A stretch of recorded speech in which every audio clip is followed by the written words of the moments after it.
Hello, my name's Mike and this is Fuelcast.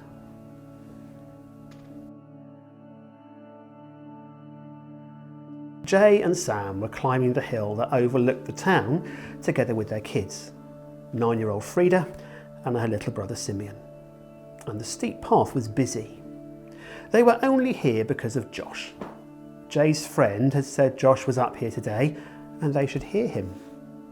Josh had made the local news, and the religious types were not big fans.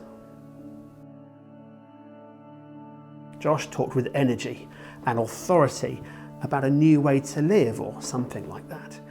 And there was a group of people who travelled with him.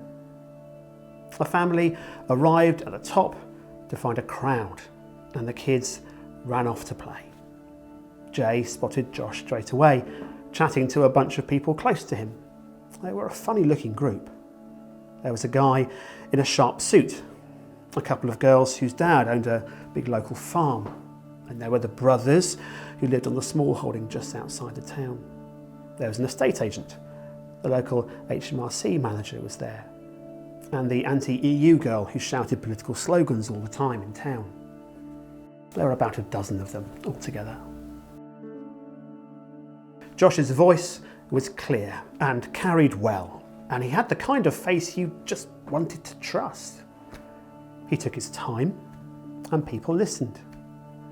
Actually, even Frida and Simeon had sat down on the grass with their friends to hear Josh. They were there about half an hour altogether. Josh thanked everyone for coming. And Sam and Jay walked away, hand in hand, children trailing behind them, back towards town. Sam said, "So that was Josh then. Strange I'd not really heard much about him before." Jay said, "What did you think of it?" "Well, he sounded like he knew what he was talking about," said Sam. "Some of it was kind of familiar from school assemblies and stuff, and those few weeks when I went to Sunday school as a kid."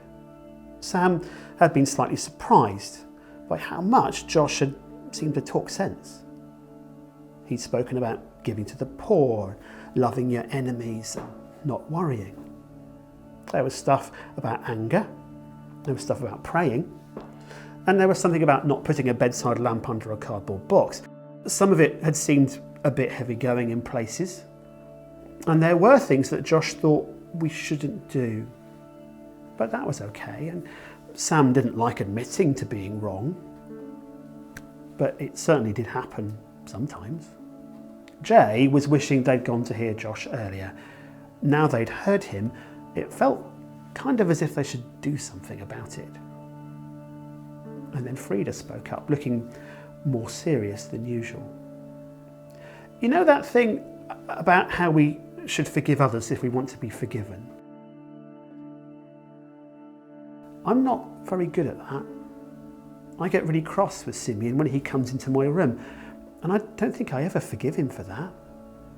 Now I'm not really sure I should expect to be forgiven."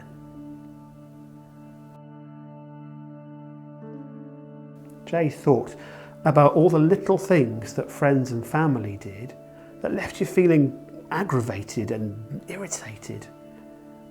It was really hard to let go of some of that. It was Sam who replied, "I know, Frida. Your Uncle George annoys me even now we're grown-ups, and I don't forgive him. Maybe I should." A moment later, Jay said, "I like the bit about the paint splodge." Sam couldn't remember it. A notebook probably would have been a good idea. "Yes," said Frida. "That bit about not pointing out the paint splodge on someone else's t-shirt until you've checked your own in case you've spilt dinner down yourself and you look a right mess. Yeah, that was funny."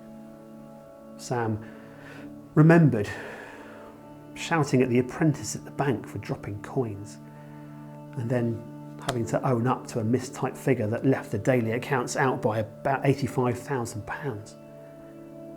And suddenly Sam felt very angry with Josh. And then he felt very angry with himself. Jay was thinking too. It was so hard to be a peacemaker. Josh had mentioned about that. Families were full of people niggling at each other and And sometimes you got shouting matches, and there were times when people just refused to talk to each other, and it all got so hard. What were you supposed to do? Frida was talking again.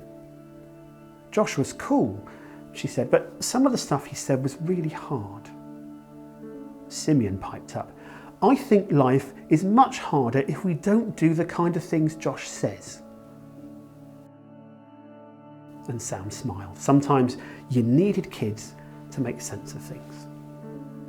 Jay said, like Josh said, we need to think about life being like a house.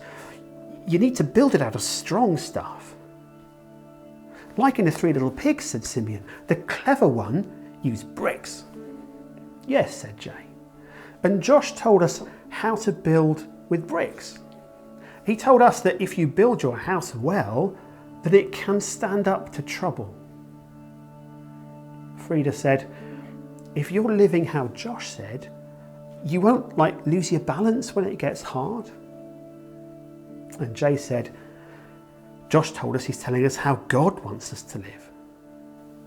And we haven't got to build with bricks on rock, but if it goes wrong, we made that choice. Sam said, Josh certainly gave us lots to think about.